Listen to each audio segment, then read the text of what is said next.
If you are one of the relatively few people who decides that on this particular day your cure to boredom, or perhaps your cure to not being able to sleep, is to watch a Daihatsu review, then I'm actually going to go ahead and congratulate you. Because any who know me know that there's no way this is just a Daihatsu review. It has to be something different, something special. Well, wait for the next kicker, because not only am I talking about a Daihatsu, I bought it.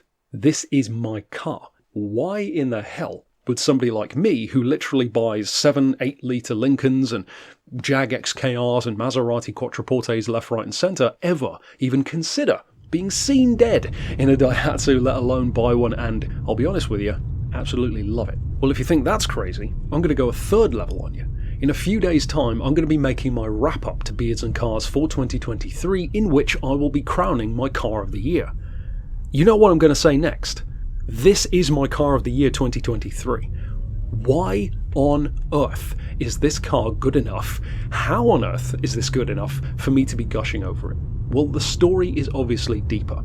The Storia is deeper, if you will, because in Japan that is the name of this car. We know it as the Daihatsu Sirion. Shares a lot of tech, of course, with the Toyota Yaris. It is based on Toyota infrastructure, so certain things are known. It's going to be pretty cheap, very reliable, and probably pretty good on parts. Fuel, you would imagine, is probably going to be pretty good. It's very small. You can see that me, all 6'3" of me, just about fits in the car, and actually the headroom is pretty good, but it's not exactly a big car. You wear a Sirion more than sit in it, and in terms of performance, surely it can't be that good. I've already talked about stuff like the Fiat Panda 100 HP, that was almost my Car of the Year last year, but what if I told you that this little 2003 Daihatsu Sirion is not only 15% more powerful than the Fiat Panda 100 HP at 115 horsepower, but it's also about 100 kilos lighter. The Panda already only weighs about 950, this is more like the 850 kilo region. 850 kilos, 115 horsepower from a naturally aspirated 1.3 twin cam engine. A straight 4, of course front mounted and in Rally 2 form front wheel drive as well, with a 5-speed manual. A close ratio 5-speed, mind you. Ratios that are so close that on the motorway at 60 miles an hour, you'll be doing about 3,000 RPM, as I did driving this 4.5 hours home after driving it. But even then, I averaged about 52, 53 miles to the gallon, and of course every crosswind made me feel like I was going to do a barrel roll. With all of that being said, all of the jokes, all of the obvious things that you can say about how silly and horrific and borderline nursing home-esque this car is, it genuinely is that good. I even bought it over the Panda 100 HP, which I could have easily bought instead. So why on earth did I? Well, the things that I already mentioned are part of the reason. But what if I also told you that this little unassuming Daihatsu can actually do 0 to 60 in 7.8 seconds? Might not sound like that much when you compare it to Bentleys and Jags and Maseratis, but anyone who knows their small 100 to 120 horsepower hatchback market knows that's actually pretty damn quick. And even the top speed of around 115 miles an hour is quite good, although there's no way in hell I would ever take this car to that speed. But it really is when you start using this car on tighter roads, B roads, your everyday driver kind of stuff, that you really appreciate just how fun it is. And the fact that it is Japanese, the fact that it has that Toyota infrastructure not only makes it more reliable, it means that the parts don't cost that much. I even double checked some of the stuff like new wheel bearings, new tyres, new belts and chains. Nothing is expensive on this car. Now, I'm sure there are certain things that might be harder to find because it is the performance-oriented version, but even then, you compare it to the kind of stuff that I'm usually buying, it's not even close. This certainly wouldn't cost as much or be as difficult to find as something for a Cadillac Escalade, for example, or a Maserati Quattroporte. At the same time, it's a car which cost me £200 for the year to tax, the insurance is next to nothing, and the fuel economy is so good that I can make multiple trips and the gauge barely even moves. I'm literally getting 2-3 times the kind of economy even when I rag this thing as I get best of times out of the cars that I would typically buy. Now, the interesting thing about these particular rally versions of the Sirion, they're a little bit watered down and a little bit more classy, I guess you could say, compared to something like the Cross 4. The Cross 4, as I said, will set you back a whole lot of money. These ones are much more modest. In fact, the price that I paid of £1,900 is not unusual. The unusual thing is actually just finding one. For example, when I looked for mine, it was the only one on the market. I was watching it for a while, going back and forth on whether or not to get it, and I thought, you know what, I'm changing my cars, I need something as a quick little runabout, so it's the perfect time to buy one of my bucket list vehicles. It may not be a Cross 4, but it's pretty damn close. It has the spirit of that car, and has twice the engine size, as weird as that sounds in comparison for a 1.3. Now, it's actually a pretty torquey little car. You can pull away using just the clutch, which is quite impressive for a little machine, and even uphill, I can leave it in 5th gear and it will just fly up those hills, which of course is partially due to how close the ratios are. That itself, of course, has its downsides. The motorway, for example, is certainly not happy there, but it can be done. And in terms of the differences between this one and the Rally 4, as you would expect, it is a difference between two-wheel drive in the form of this one, which is the front-wheel drive model, and of course the Rally 4 has four-wheel drive. The problem is that the Rally 4 is still not a Cross 4, so it does technically add more traction, but it's actually slower because it's heavier. If you're actually going to go off-road, I'm sure it is an advantage, but for most of us, it's really not an advantage you would ever actually use.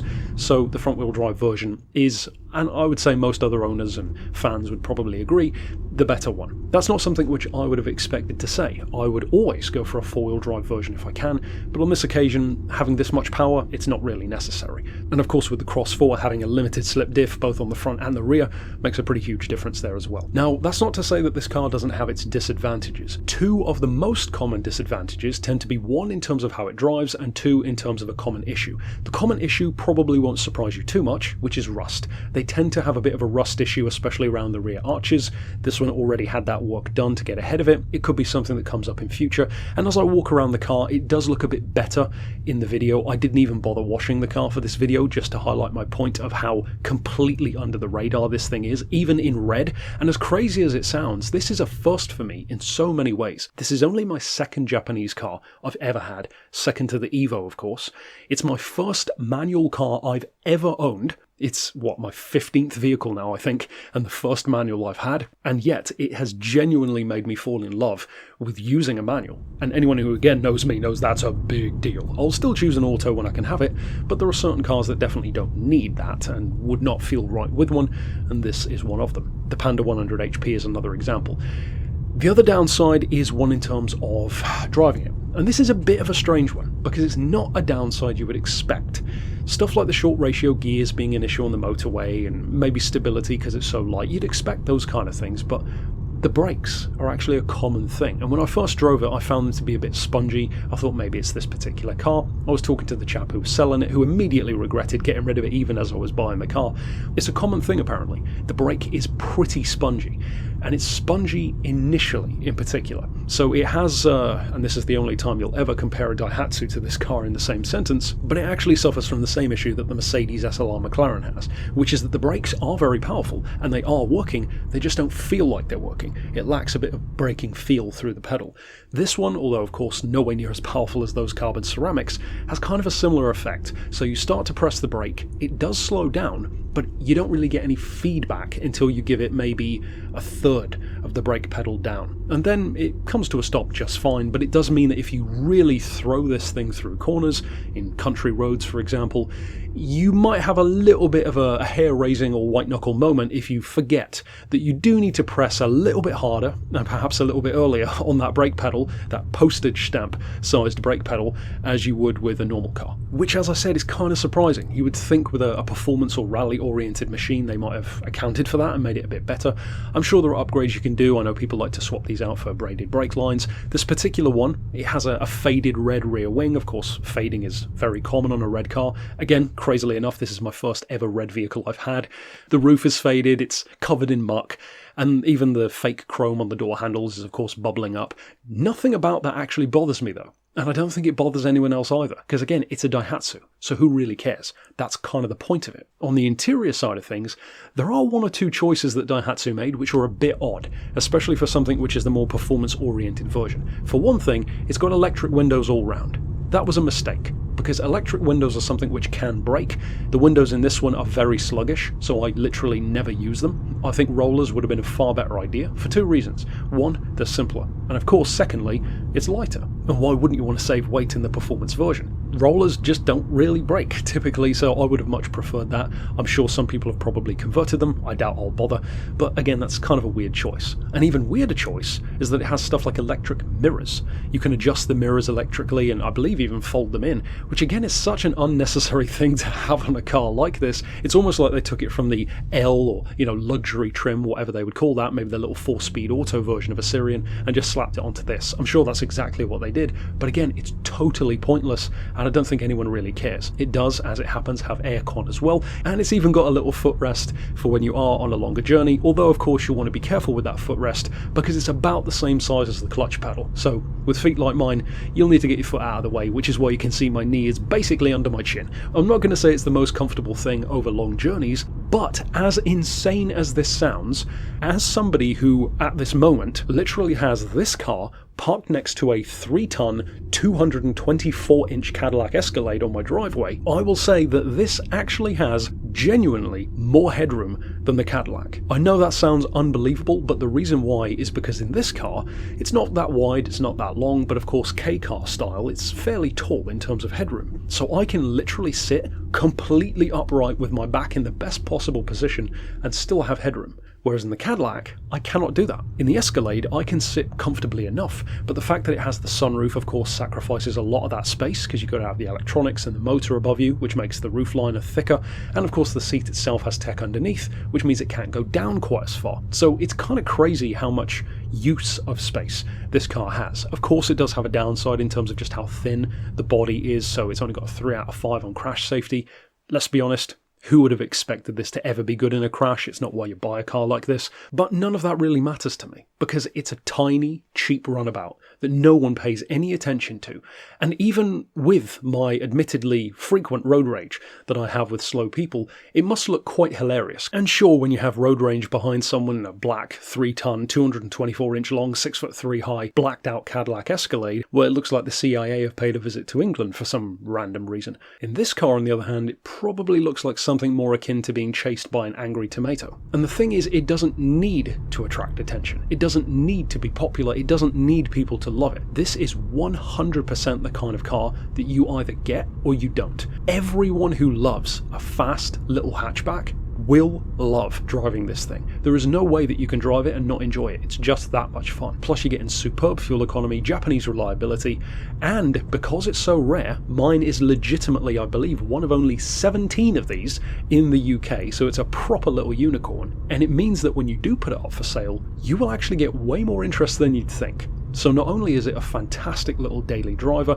that you could have sitting around for 6 months and still enjoy it when you turn it on again, might just need a new battery, but it is simultaneously one of the most fun, one of the craziest, one of the wackiest little sleeper cars around. For some, it still won't necessarily make sense why this would be my car of the year, but in my opinion, a vehicle that offers all of this for less than $2,000 consistently on the used market for something as quick as this, something as understated, something as practical on fuel and running costs, something as reliable, as simple, and in a world of ever more complicated vehicles, something which keeps things so unbelievably simple for the most part, well, how could you not love it? The only thing that there's not to love is just the image that Daihatsu has, and even that works to its favour as a sleeper car. But of course, I would love to hear the thoughts of those who have owned a Rally 2, maybe the Rally 4, I would be curious to hear about that one, and of course, if you've ever driven or owned a Daihatsu Storia, which of course is the other name for it, Cross 4, I would love to hear stories about that one. So of course, let me know down below. This is not the only Daihatsu I would love to get my hands on. I'd actually really love to drive the also Japanese market Daihatsu Move SRXX. I'd love to review a Daihatsu Core SRXX or TRXX, I don't recall the name on that one. I actually have really a soft spot for these crazy little Daihatsus. They're so undervalued, which of course makes them an absolute bargain. But that's it for my thoughts, of course. Check out the Beards and Cars review series for more, and of course stick around in a few days for my Car of the Year video, as well as the 9 other Cars of the Year as well. But for now, as always, thanks for watching.